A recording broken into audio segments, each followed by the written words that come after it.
उन बड़ी बड़ी पार्टियों पे भरोसा ना करके जिस तरह से नगीना के लोगों ने आशीर्वाद देकर, प्यार देकर मुझे वोट की ताकत से कामयाब बना के भेजा, उसी तरह से जिस तरह की मेहनत मैंने वहां देखी थी, मेरे भीम आर्मी के साथी, हमारे आजाद समाज पार्टी के नेता, उसी तरह के कार्यकर्ता मेहनत यहाँ इस मीरापुर विधानसभा में भी कर रहे हैं।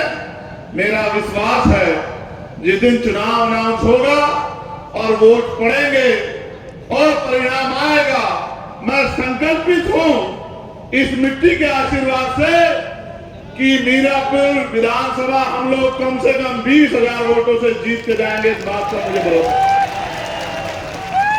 सम्मानित साथियों, चुनाव लड़ेंगे तो जाहिर ये सच है, लेकिन चुनाव लड़ाएगा उनको एक क्षेत्र, चुनाव लड़ाएंगे उनको पार्टी के संगठन के कार्यकर्ता और नेता। और इस मंच पर उपस्थित हमारी पार्टी के सभी सम्मानित नेताओं का भी मैं यहां पहुंचने पर धन्यवाद करता हूं। जो प्रभारी यहां लगाए गए हैं उनकी मेहनत का भी मैं धन्यवाद करता हूं। जितने साथी जो टिकट की दौड़ में थे और जो चाहते थे उन्हें मौका मिले, लेकिन उन्होंने जिस तरह की वफादारी पार्टी के साथ दिखाई है, मैं उनको संकल्प लेके कहता हूं कि आपके अधिकारों के साथ किसी भी तरह का नुकसान हम लोग नहीं होने देंगे। इस बात का भी मैं आप लोगों को वचन देता हूं।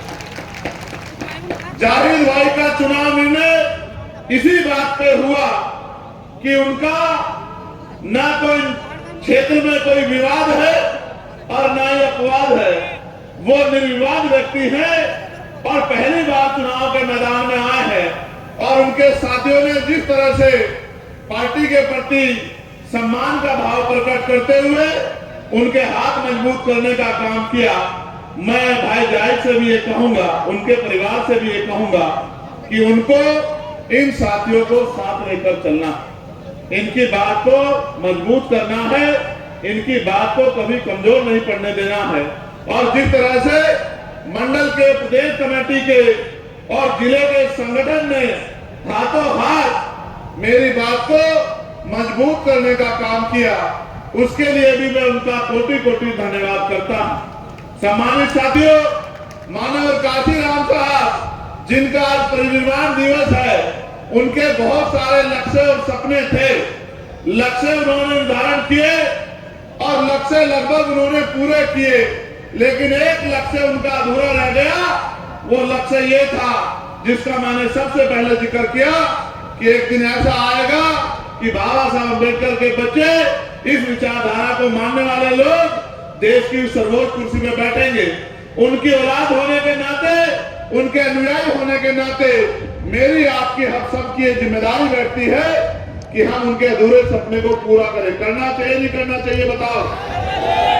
अगर कोई पिता अपने बच्चों के सामने किसी काम को अधूरा छोड़ के चला जाए तो उनके बच्चों की ये जिम्मेदारी बनती है नहीं बनती है कि उनके अधूरे काम को पूरा करें। मुझे दोनों हाथ उठा के बताओ कि इस काम को पूरा करने में मेरी मदद करोगे नहीं करोगे? तो आओ फिर मेरी बातों पे गौर करो। आप जानते हैं देश जब आजाद हुआ 15 अगस्त 1947 को, मैं बार बार समझाता हूं और आज फिर आपसे कह रहा हूं और आपकी बात समझ में आएगी। मैं इस बात की भी गारंटी देता हूं। मेरी गारंटी मोदी जी की गारंटी जैसी नहीं है जो कभी पूरी नहीं होती। मेरी गारंटी तो वो गारंटी है जो पूरी भी होगी और जिस दिन पूरी होगी आपको एहसास भी होगा। मैं आपको विश्वास दिलाता हूं, जब आप मेरी बात को यहां से सुन के घर की तरफ लौटेंगे और अगले कुछ समय इस पे पहरा देंगे तो आपको एहसास हो जाएगा कि मैंने आपको किस माध्यम से क्या समझाया। तो जब 14 अगस्त 1947 को देश अंग्रेजों के अधीन था, जिस व्यक्ति की जेब में 100 रुपए थे, 15 अगस्त को आजाद होने के बाद 16 अगस्त 1947 को उसकी जेब में 100 रुपए थे। 14 अगस्त को जिसके पास 1 बीघा जमीन थी, 16 अगस्त को आजादी के बाद भी उसके बाद 1 बीघा जमीन ही थी और 14 अगस्त को जो नौकरी पे नहीं था, आजादी के साथ नौकरी नहीं मिली, 16 तारीख को भी वो बेरोजगार ही था। बदलाव ये हुआ कि हम अंग्रेजों के गुलाम थे, अंग्रेजों ने पावर जो है यहाँ की सरकारों के हाथ में दे दी।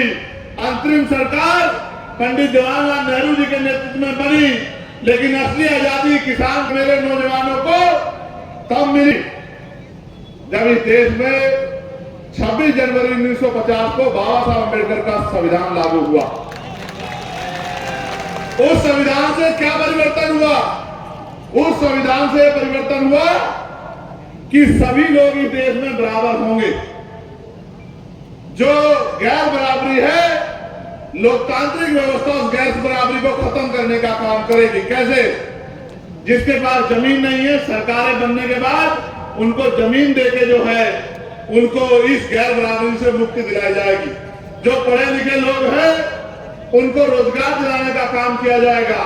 जो नहीं पढ़े लिखे हैं उनको पढ़ाने का काम किया जाएगा। जिसके सर पे छत नहीं है उसको छत देने का काम किया जाएगा। जो जाति के आधार पर गैर बराबरी है, ऊंच नीच है, इसको संविधान 26 जनवरी 1950 को पहले दिन से खत्म करता है। आज के बाद जाति धर्म के आधार पे ऊंच नीच नहीं होगी, हर व्यक्ति बराबर होगा और कोई जाति धर्म के आधार पे किसी का अपमान नहीं कर पाएगा। उसी तरह से धर्म के आधार पे सब लोगों को बराबरी होगी, सब अपने धर्मों को मानेंगे, सब अपने धर्मों की पूजा उपासना अर्चना करेंगे। कोई किसी को धर्म के लिए बाध्य नहीं करेगा कि कोई किसी धर्म को माने या कोई किसी धर्म को ना माने। ये सारी तरह की बराबरी, यानी कि इंसानों को बराबरी का अधिकार और इज्जत की जिंदगी और अधिकारों के साथ जीने का अधिकार 26 जनवरी 1950 को मिला। और जिम्मेदारी सौंपी गई सरकारों को कि सरकार अंतिम व्यक्ति की पीड़ा को सुनने का काम करेगी। लेकिन आप एहसास करके देखो, आजादी के 75 साल बाद हमें क्या मिला है? आज भी हजारों लोग ऐसे हैं या लाखों लोग ऐसे हैं जिनके सरों पे पक्की छत नहीं। मैं अभी दिशा कमेटी की मीटिंग में बिजनौर गया था। पिछली बार हमारे यहाँ 937 मकानों का लक्ष्य था, इस बार फिर अभी भी लक्ष्य है।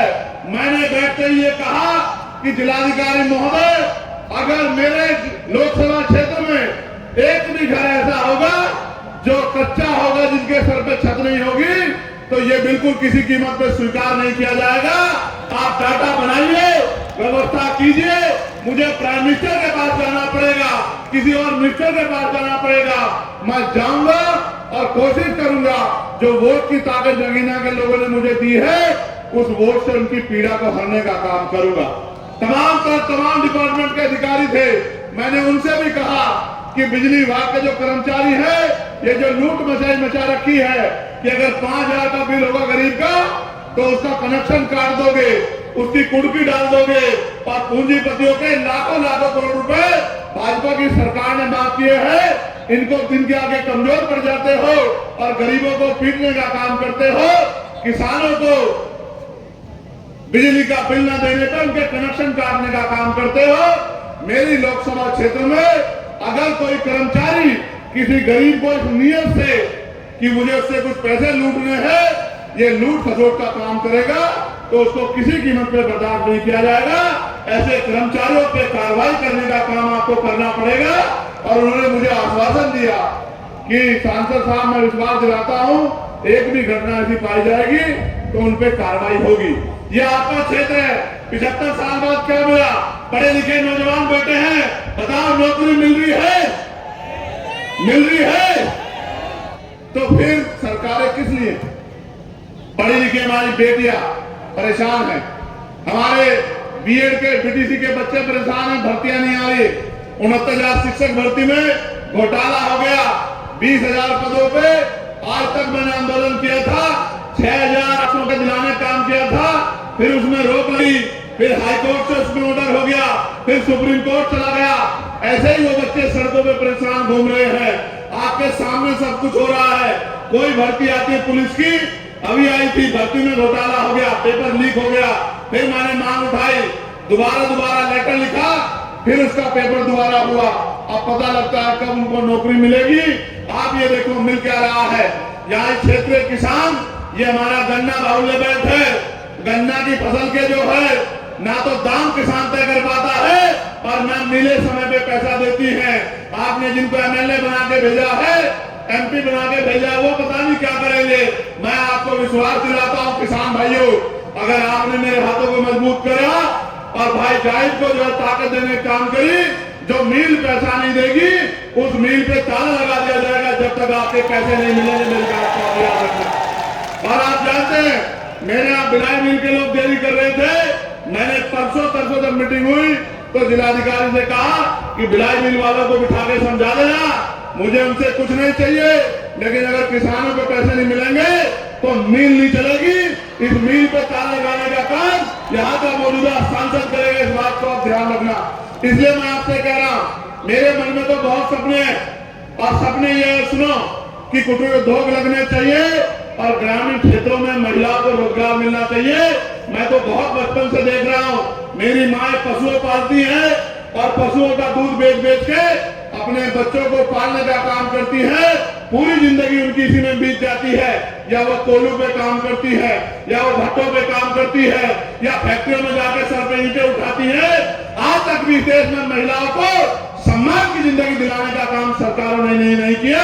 आप किसी क्षेत्र का मामला उठा के देख लो, बहन बेटियों पे जिस तरह का जुल्म हो रहा है, कानून व्यवस्था के बैठे लोग उस तरह से बहन बेटियों के सम्मान की सुरक्षा नहीं कर पा रहे हैं। इसलिए मैं तो चाहता हूँ कुटीर उद्योग लगे ब्लॉक स्तर पर और महिलाओं को घर पे रोजगार मिलने का काम हो, सम्मान की जिंदगी मिले और 15-20 हजार रुपए का रोजगार मिले।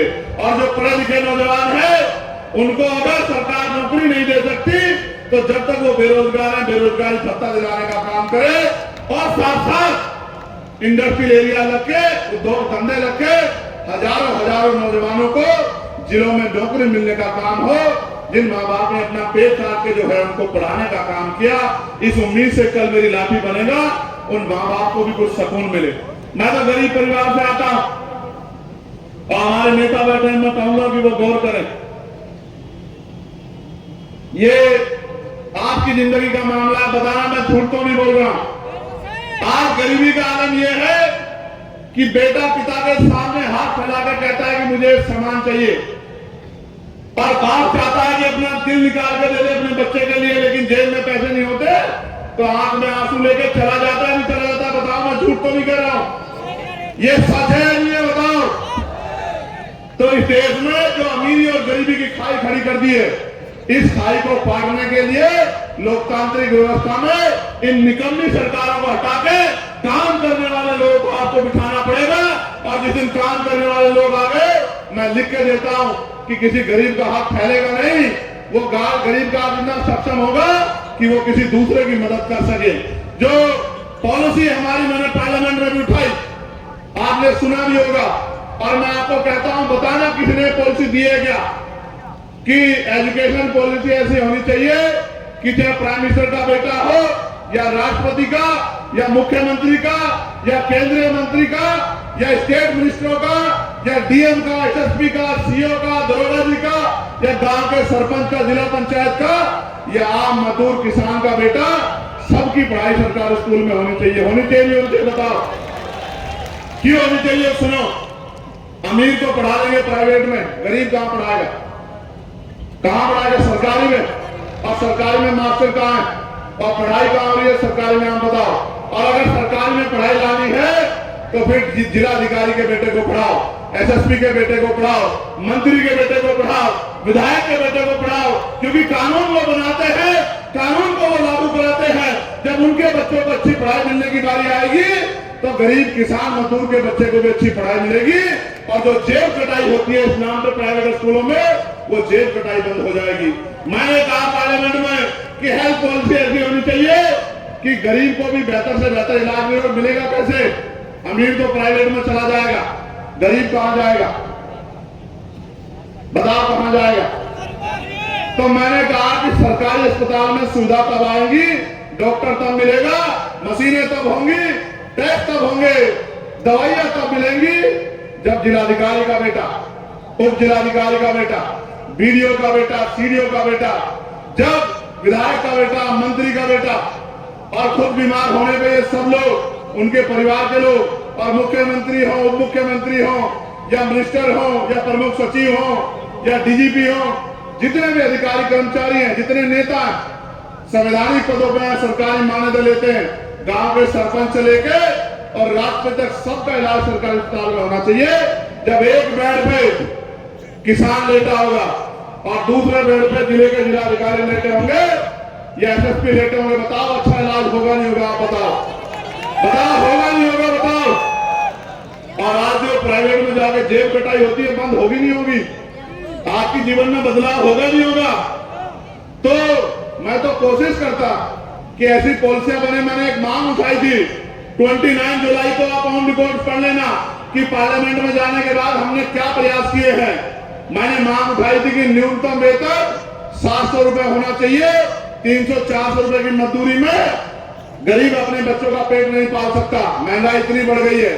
तो सरकार को न्यूनतम मजदूरी जो है अभी 10-12 दिन पहले वो बढ़ाकर 783 रुपए करनी पड़ी और अक्टूबर के 1 माह से 1 तारीख से वो लागू हुई। ये किया हमने पार्लियामेंट में जाके। और साथ साथ ये जो हमारे पुलिस के भाई हैं उत्तर प्रदेश के, इनको 12 घंटे, 14 घंटे, 16 घंटे ड्यूटी करनी पड़ती है। मैंने इनके लिए भी मांग उठाई कि इनको 8 घंटे की जो है ड्यूटी होनी चाहिए और सप्ताह में 1 दिन इनको छुट्टी होनी चाहिए और बॉर्डर स्कीम से इनको जो है बाहर करना चाहिए। इनकी वेतन विसंगता दूर होनी चाहिए इनको भी, क्योंकि ये भी जनता की सेवा के लिए है, तो इनकी परेशानियों को भी सरकारों को सुनना चाहिए। मैंने होमगार्ड के भाइयों का वेतन बढ़ाने की मांग उठाई। मैंने आशा, आंगनबाड़ी, भोजन माता जो है जिनको 2-4-6 हजार रुपए मिलते हैं, उनका वेतन 21,000 रुपए मिनिमम होना चाहिए। इस बात की मांग भी मैंने उठाई। और जो ग्राम में सेवक है, इनको ग्राम रोजगार सेवक कहते हैं। इनका एक पत्र भी मेरे पास आया है, जिनको ग्राम प्रहरी कहते हैं, चौकीदार कहते हैं। इनकी वेतन वृद्धि हो, इनको भी न्यूनतम 20,000 रुपए वेतन मिले, इसकी मांग भी मैंने पार्लियामेंट में उठाने का काम किया। पार्लियामेंट में तो मैं इस मांग को जोर शोर से उठा रहा हूं, लेकिन असेंबली में कौन उठाएगा? मैं असेंबली का हिस्सा नहीं हूं। असेंबली में वो उठाएगा जिसको आप चुन के अपनी वोट से विधानसभा में भेजने का काम करोगे। मजदूरों के बच्चों को अच्छी पढ़ाई मिले, गरीबों के बच्चों को अच्छी पढ़ाई मिले, पढ़े लिखे नौजवानों को रोजगार मिले, कौन उठाएगा? जिसको आप चुन के भेजोगे। आपको तो मौका जल्दी आ गया है, वरना लोगों के पास तो 2027 में आएगा। मैं आपको कहना चाहता हूं, क्या मेरे काम में कमी है? दोनों हाथ उठा के बताओ, मेरे काम में कमी है? कोई ऐसी एक मांग बताओ जिस पे आपके लिए लड़ता नहीं। क्या कभी आपके लिए जेल की परवाह करी? क्या लाठी की परवाह करी? और तो गोली भी खानी पड़ी, क्या गोलियों पे डरा? तो जब मैं पीछे नहीं हट रहा हूं, तो महापुरुषों के सपने को पूरा करने के लिए आप लोग क्यों पीछे हटना चाहते हो? बताओ, मदद करोगे नहीं करोगे? मैं विश्वास दिलाता हूं किसान भाइयों को कि किसान किसी के दफ्तर में कागज लेकर नहीं खड़ा होगा। अगर उसने मुझे ताकत देने का काम किया, भाई जायद को ताकत देने का काम किया, वोट की ताकत से मजबूत करने का काम किया, मैं आपको विश्वास दिलाता हूं हम संघर्ष करेंगे, इतना संघर्ष करेंगे कि हर गांव तक, गली गली तक जाएंगे। हमने तैयारी कर ली है। ये इम्तिहान है मीरापुर के लोगों, इस इम्तिहान को